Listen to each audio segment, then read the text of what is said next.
en el libro de Apocalipsis, capítulo 19, libro de Apocalipsis, capítulo 19, y daremos lectura los versículos 11 al 14. Puestos en pie, leemos la palabra del Señor. Apocalipsis, capítulo 19, versículo 11 al 14, leemos en el nombre de nuestro Señor. Entonces vi el cielo abierto, y he aquí un caballo blanco, y el que lo montaba se llamaba Fiel y Verdadero, y con justicia juzga y pelea. Sus ojos eran como llama de fuego, y había en su cabeza muchas diademas, y tenía un nombre escrito que ninguno conocía sino él mismo. Estaba vestido de una ropa teñida en sangre, y su nombre es el Verbo de Dios. Y los ejércitos celestiales, vestidos de lino finísimo, blanco y limpio, le seguían en caballos blancos. Hasta aquí la lectura. Vamos a orar.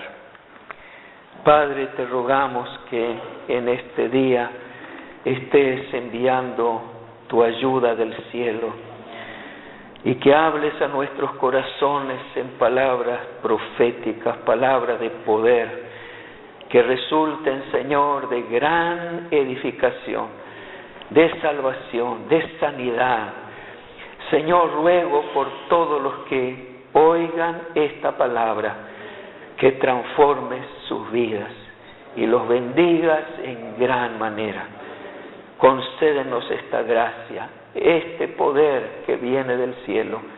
Líbranos del mal y bendícenos en el nombre de Jesús. Amén. Amén. Tomen asiento. El tema de hoy el título es el poder de la conquista. Y no sé si en otro momento de la historia de la Iglesia se habló tanto como en este tiempo de conquistar. Y es decir, de vencer, de avanzar. Tal vez ha sido el tiempo que más se ha tratado este tema. Desde antes se cantaba, recuerdo de niño, se cantaba esta canción que decía: firmes y adelante, huestes de la fe, sin temor alguno que Jesús nos ve. Jefe soberano, Cristo al frente va, y la regia enseña, tremolando está.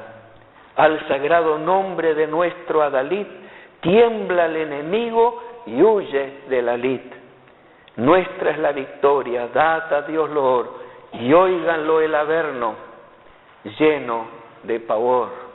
Era el himno de batalla antes de las campañas evangelísticas, por el cual nos daba coraje de avanzar en el nombre de Jesús, y que las huestes o el ejército del enemigo debían retroceder.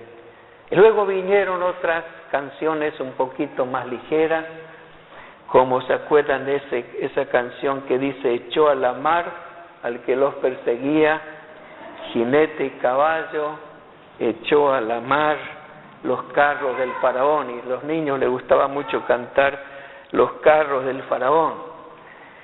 Y hasta este tiempo que últimamente se canta: en tu nombre, Rey, destruiré gigantes, derribaré los muros y tomaré ciudades.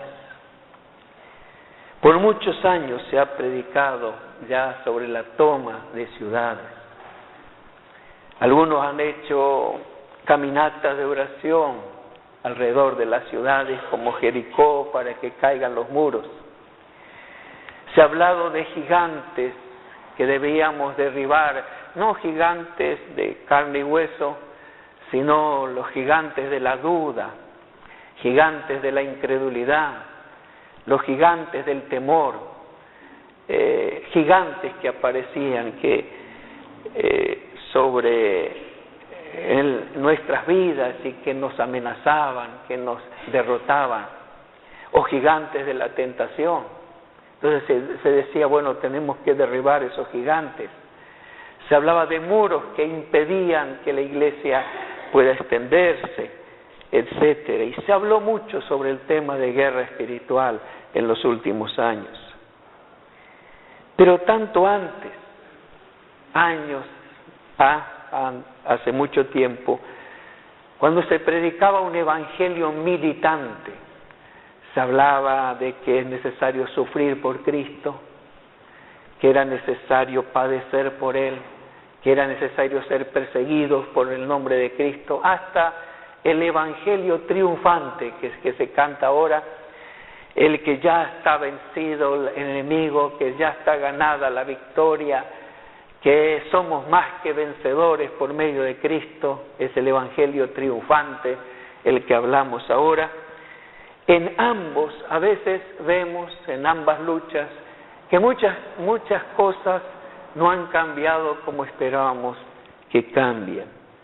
Aunque muchos fueron salvados, muchos fueron liberados de sus ataduras, sanados de sus enfermedades, rescatados de las drogas, sacados de la miseria, arrancados de la posesión demoníaca. Hemos visto como nunca personas que fueron liberadas, personas que han obtenido evidentemente la victoria en Cristo Jesús. Sin embargo,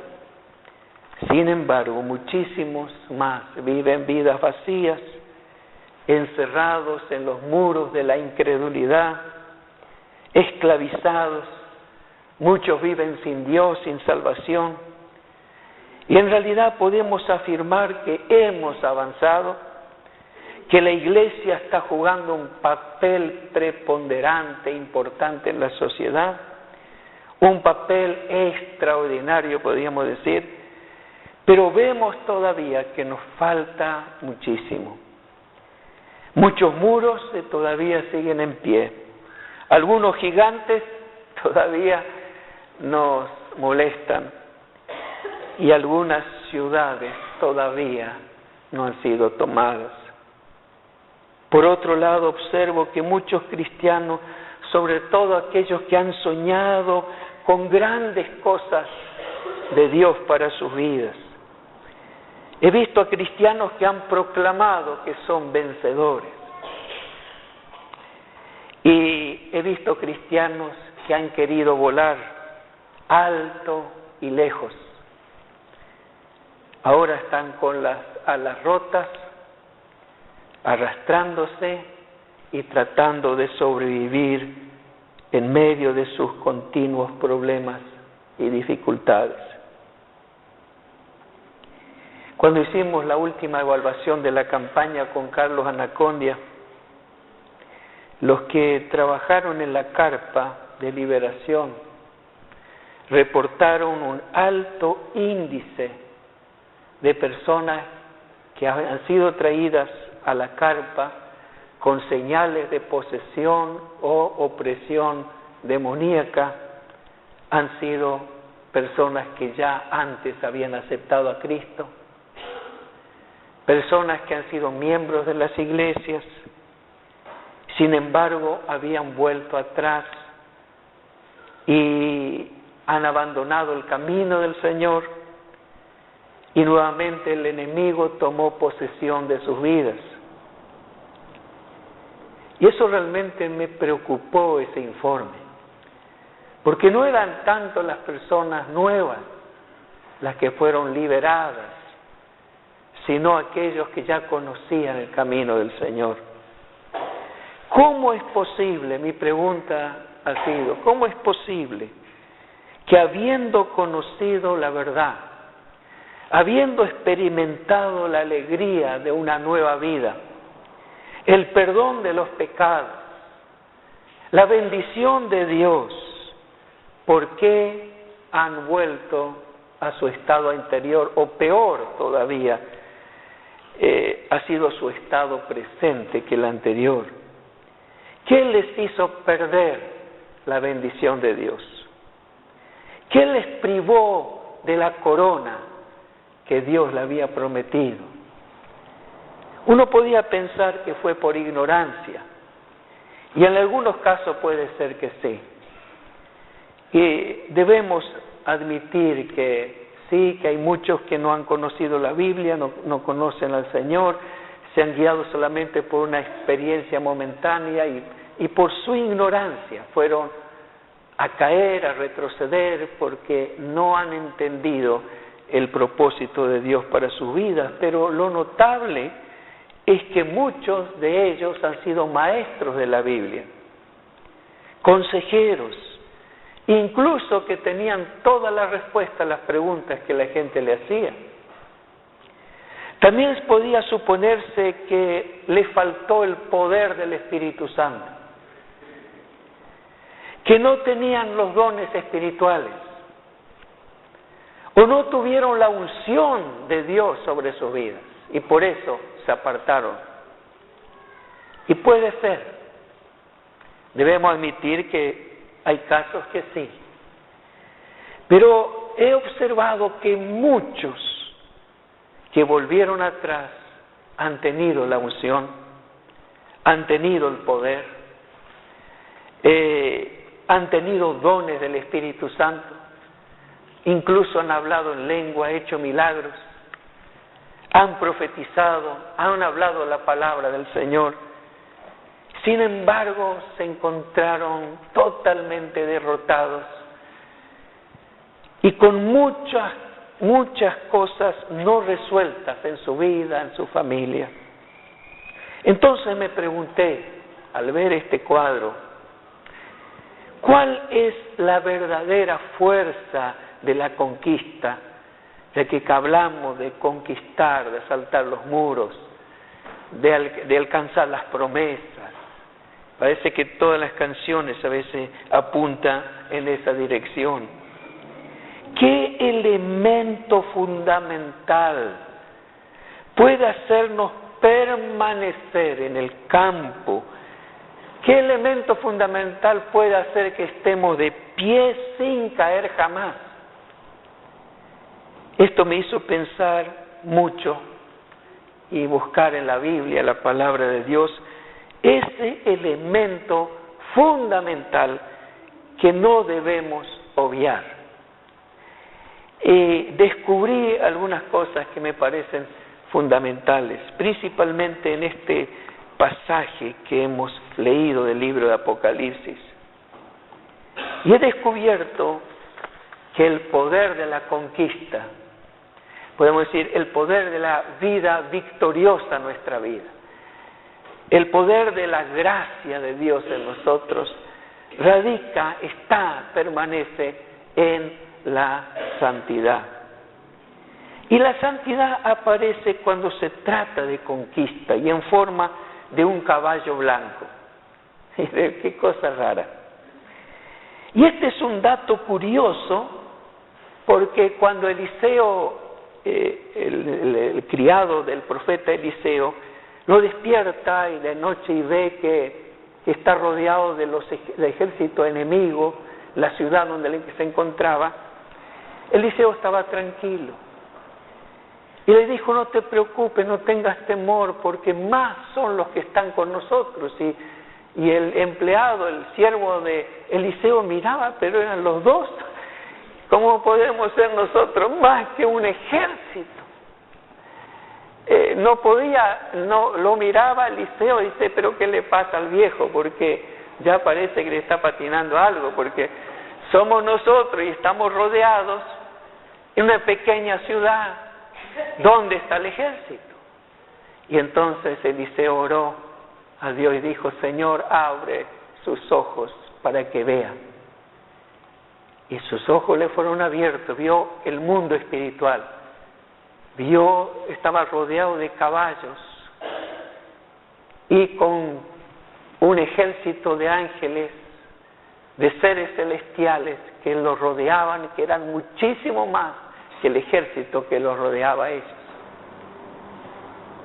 caballos invisibles, ángeles invisibles, que ante la revelación empieza a ver que existen. Y me hizo pensar esto de los caballos en el reino de Dios, ángeles cabalgando sobre caballos. Nos parece rara esa figura.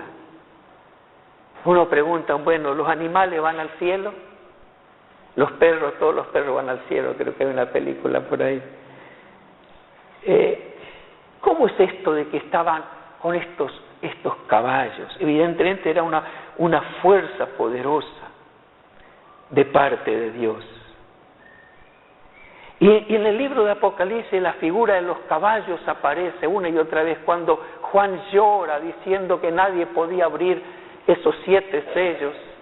Y aquí aparece el león de la tribu de Judá, que es Jesucristo, y toma esos sellos, esos rollos sellados, y toma el primero y lo abre, y entonces le dice, mira, observa y mira. Y dice, y miré aquí el primer sello cuando se abrió, ¿y qué vio lo primero? Que vio un caballo blanco. Y el que lo montaba tenía un arco, y le fue dada una corona, y salió venciendo para vencer. Salió conquistando para conquistar. El caballo blanco.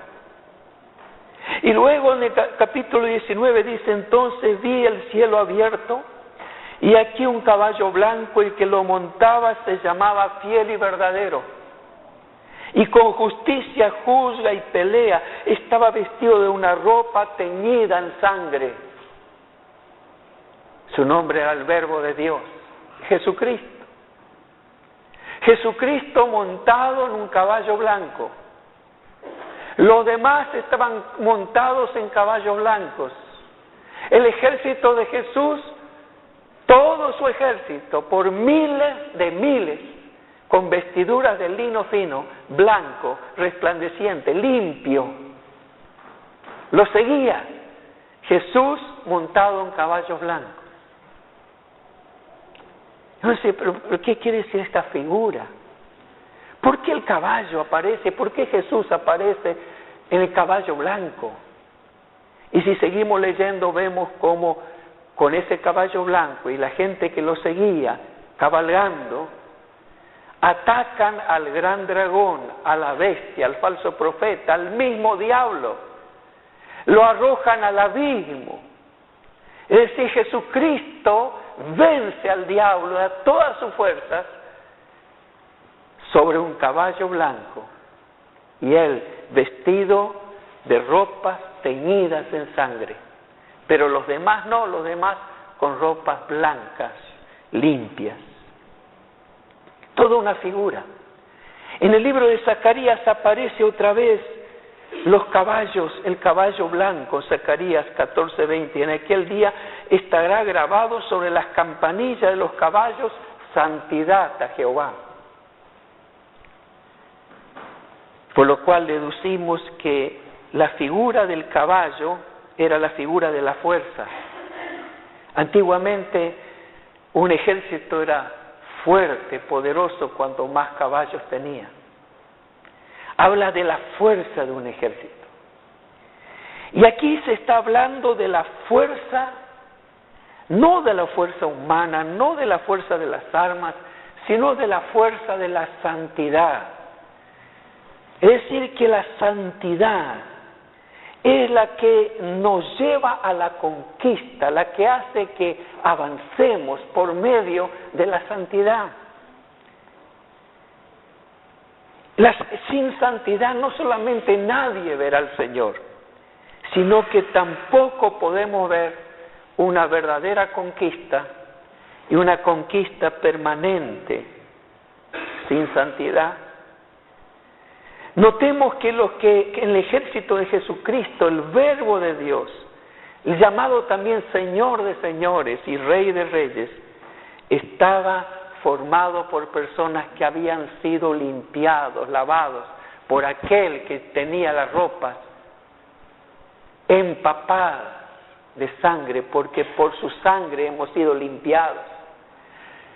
Él por su sangre nos ha limpiado. Notemos que los seguidores de Jesús han sido santificados, limpiados por su sangre, purificados y pueden ir a la conquista.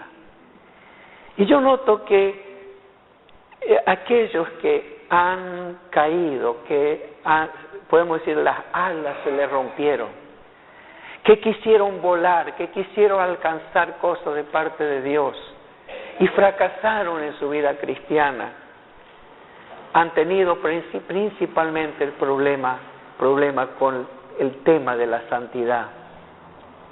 En sus vidas no han mantenido la santidad y la pureza. No han montado la fuerza del caballo de la santidad, el caballo blanco, el cual cabalga nuestro Señor Jesucristo. La fuerza de la santidad. Por eso no le han dado importancia. Tal vez le han dado importancia a los dones, importancia a la unción. ¿Qué unción que tiene? ¿Qué poder que tiene? Pero no se han fijado que sin santidad no podemos mantener la victoria. No podemos estar en pie. No podemos continuar. Necesitamos enfocarnos en la santidad. Pero esto viene más adelante. Vemos que el poder de la conducta, esa santidad, precisamente está en la forma como vivimos. Es decir, el poder de la conquista está en la conducta. ¿Y qué es la santidad? Y aquí podríamos dar muchas respuestas y cómo se han entendido a través de la historia. Y yo quiero aclarar este punto porque a veces no buscamos la santidad por nuestras ideas equivocadas acerca de la santidad. Para muchos la santidad tiene que ver con prohibiciones, con restricciones. Por ejemplo, para un tiempo algunos entendían que la santidad era ser santos, no tomar vino, no usar joyas. A las mujeres no podían pintarse o no podían vestir a la moda. Tenía que vestirse de cierta manera, o eso entendían por santidad, es decir, en cosas externas, o no ir a ciertos lugares, o no juntarse con ciertas personas. Creían que eso era el sentido, le daban ese sentido a la santidad. Y imaginaban a la persona santa como una persona austera, una persona excesivamente seria, una persona que estaba siempre para juzgarnos, para criticarnos cuando nosotros nos equivocamos. La idea de santo, o decimos, cuando una persona quería corregir a otra, dice, no te hagas el santo. ¿Por qué dice no te hagas el santo? ¿Y vos te crees mejor? Y dice, no, yo conozco tus cosas, no te hagas, ¿cierto? Ya te conozco tus vueltas. Entonces tiene la idea del santo, ¿cuál es? Bueno, que se hace el santo. Pero en el fondo es cualquier cosa. Entonces, esas ideas a veces han tenido de la santidad. Para otros la santidad es una postura. Es decir, una postura grave, una postura como aparece en los íconos que vemos de los santos de la Iglesia Católica. Uno mira y, bueno, yo no me quiero aparecer a ese, con la cara, ustedes vieron la cara como la hacen de los santos, los pintores, ¿no? Con esa cara triste, mirada lánguida, con los ojitos así todo para abajo. Ese es un santo. Bueno, pero santo es más que todo esto. ¿Qué significa la palabra santo? Significa, entre otras cosas, lo que es puro, limpio, lo que está separado. Por ejemplo, dice tu monte santo, el monte de Jerusalén, el monte Sinaí se llamaba monte santo. ¿Por qué se llamaba santo? Porque Dios había descendido ahí. No era como todos los otros montes, porque Dios se llama monte santo porque Dios estaba ahí. La ciudad santa, ¿por qué? Porque era la ciudad del Mesías. Jerusalén se llama ciudad santa, porque ahí se manifestó la gracia del Señor, la santidad, es decir, la presencia de Dios. Nos hace especiales, hace especial un lugar, el lugar santo de los santos, santo, santísimo. Era el tabernáculo en el templo donde descendió la nube de la gloria de Dios y Dios se manifestó en el arca. El lugar santísimo, lo santo, lo que es especial. Pero también lo santo se ha destacado también ese amor a Dios por sobre todas las cosas y por su servicio al prójimo de manera desinteresada. Porque en Apocalipsis nos dice que las vestiduras blancas, dice, son las obras, son las buenas obras. Ahora, si la vestidura blanca y limpia son las buenas obras que uno hace, y eso es santidad. ¿Hemos pensado, hemos relacionado la santidad con las buenas obras? A veces no. Hasta hemos dicho, enfatizamos, no somos salvos por las obras, sino por la fe, es verdad. Pero nos habla de esa vestidura blanca por obra. Jesús mismo emplea el término. Cuando Él dice, dad limosna, entonces todo será limpio. ¿Cómo todo? Sí, todo será limpio si uno da, si uno comparte, si uno ayuda, santifica, según las palabras de Jesús. Y el apóstol Pablo dice, porque nuestra satisfacción es esta, el testimonio de nuestra conciencia, que en la santidad, nuestra versión dice la sencillez, en esta versión que leo dice la santidad y la sinceridad que viene de Dios. No en sabiduría carnal, sino en la gracia de Dios nos hemos conducido en el mundo, especialmente hacia vosotros. Con santidad y sinceridad nos hemos conducido, y mucho más con vosotros. Ustedes saben que apareció un artículo titulado Jóvenes cristianos crean una cadena de actos de bondad durante 2 meses.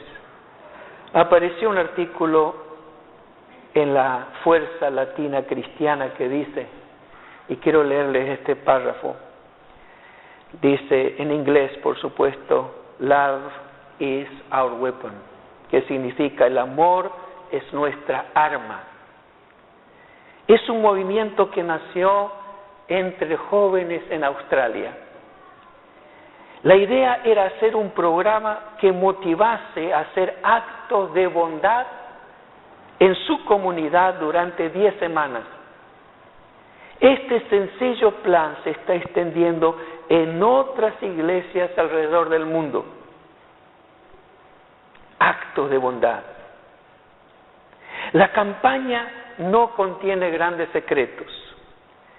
Se trata de que una iglesia, un grupo de jóvenes o personas, cualquiera sea la edad, se unan en esta iniciativa que busca realizar actos de bondad que sean en beneficio directo del prójimo. Entre otros actos, se proponen diferentes iniciativas como recoger el alimento, reparto de ropas, atención a los necesitados, oración, reparto de Biblia, etc. Una iglesia registró 500 actos de amor en la primera semana, lo que trajo mucha fuerza y esperanza, la conquista mediante la iglesia. Cada semana de la campaña se hace énfasis en un aspecto concreto. Los temas incluyen acciones cristianas, por ejemplo, una semana se dedican a amar al abandonado, otra, orar por tu gente, otra, salvar el alma. Por ejemplo, las instrucciones para la tercera semana son los siguientes. El acto de amor para esta semana es compartir, es cuidar. Jesús dijo, de gracia recibiste, da de gracia.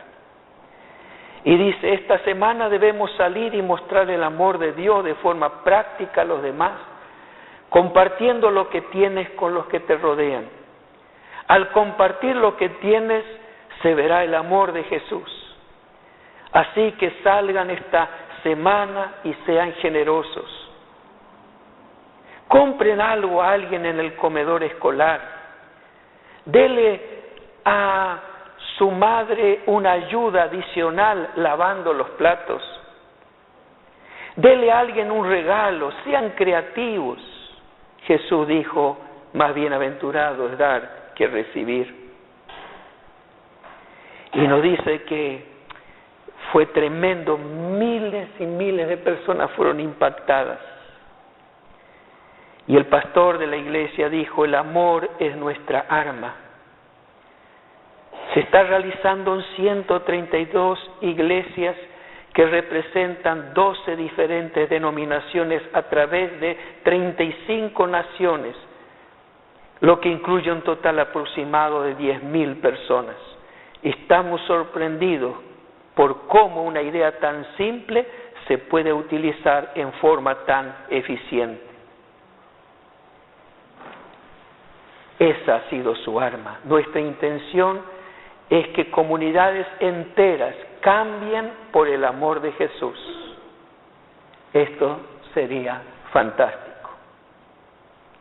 A las iglesias y grupos de jóvenes que se inscriben en la campaña se les envía un paquete de recursos, etcétera, de cómo pueden hacerlo. Estuve pensando en lo que este grupo de jóvenes hizo. ¿Qué estaban haciendo? Estaban poniendo en práctica la santidad.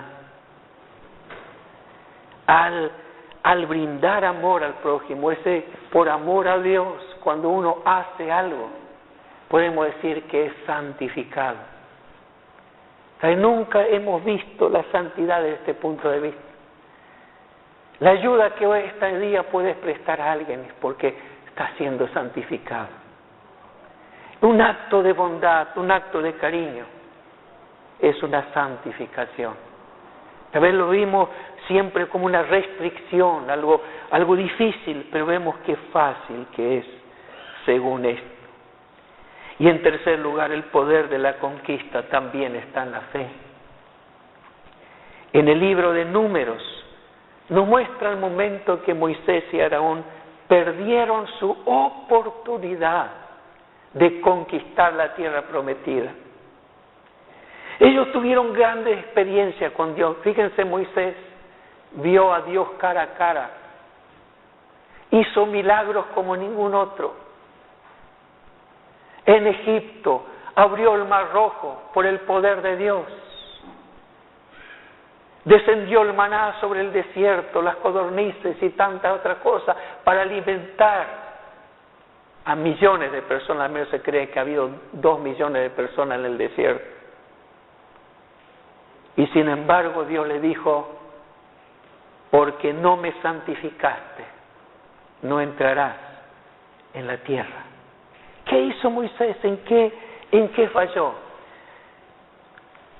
El texto dice, y habló el Señor a Moisés diciendo, toma la vara y reúne a la congregación, tú y tu hermano Aarón, y hablad a la peña a la vista de ellos, para que la peña dé su agua. Así sacarás para ellos agua de la peña, y beberán la congregación y sus animales. Había una sequía, no había agua para nada, una peña, una roca. Dios le dice, habla a la roca, roca, tira agua. Moisés, si yo hago eso, la gente va a pensar que estoy loco.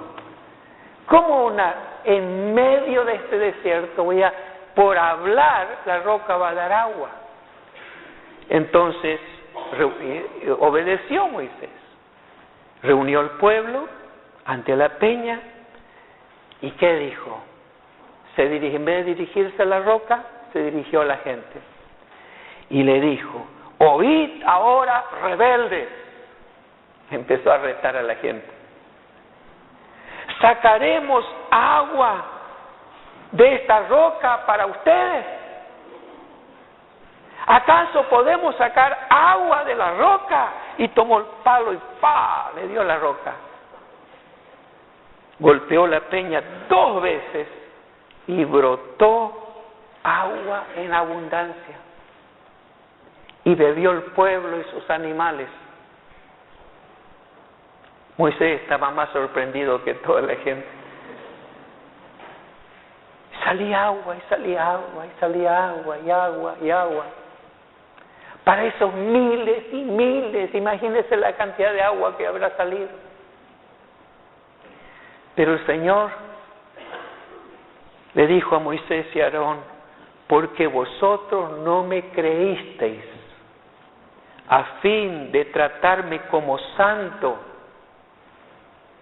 ante los ojos de los hijos de Israel, por tanto no conduciréis a este pueblo a la tierra que le he dado. Perdieron su liderazgo. Ya no serían más líderes del pueblo.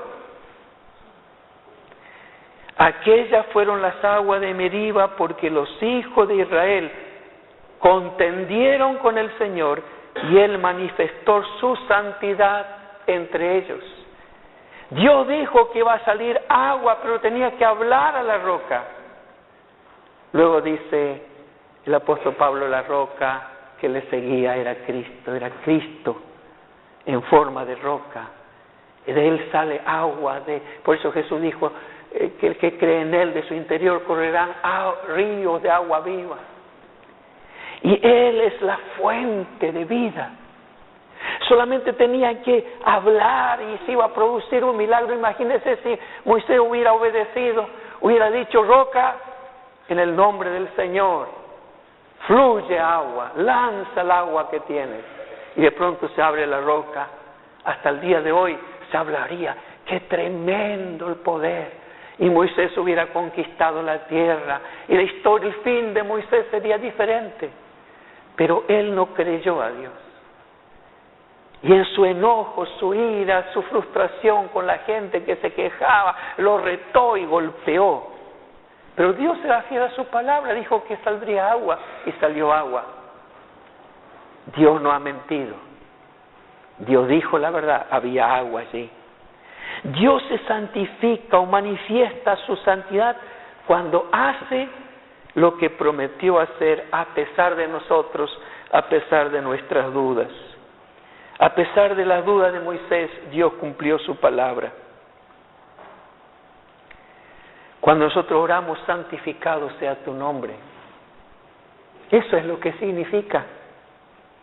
Que creamos en su nombre, porque los que creen en su nombre, Dios les dio potestad de ser hechos hijos de Dios. Qué tremendo es esto. Santificado sea tu nombre.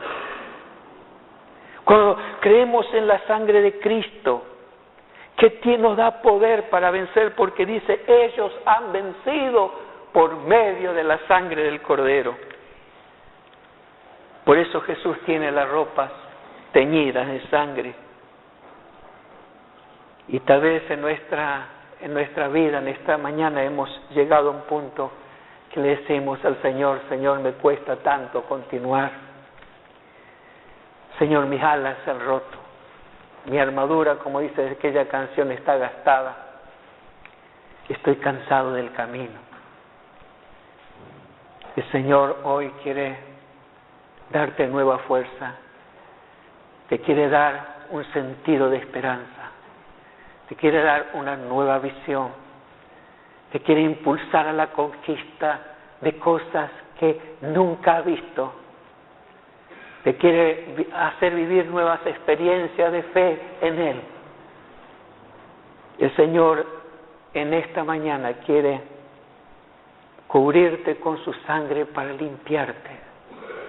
La sangre de Cristo nos limpia de todo pecado. Y caminamos detrás de Él, no solamente porque su sangre nos limpió, sino que mantenemos limpias las vestiduras, haciendo el bien a los demás. Cuando hacemos actos de bien, nos mantenemos en pie. Cuando estamos pensando solamente en nosotros mismos, en forma egoísta, o pensamos solamente en nuestros intereses, sino que nos negamos a nosotros mismos para servir a los demás y servir a Dios, somos santificados. El poder de la conquista está allí, en esa santidad que Dios nos ofrece. Que en esta mañana el Señor quiere lavar tu corazón, limpiar tu vida, quiere santificarte para vivir una nueva etapa con Él, una etapa por la cual sí vas a derribar muros y gigantes en el nombre del Señor Jesús. Que Dios te bendiga y que este sea un día de victoria para cada uno de nosotros. Amén. Vamos a ponernos de pie y vamos a orar.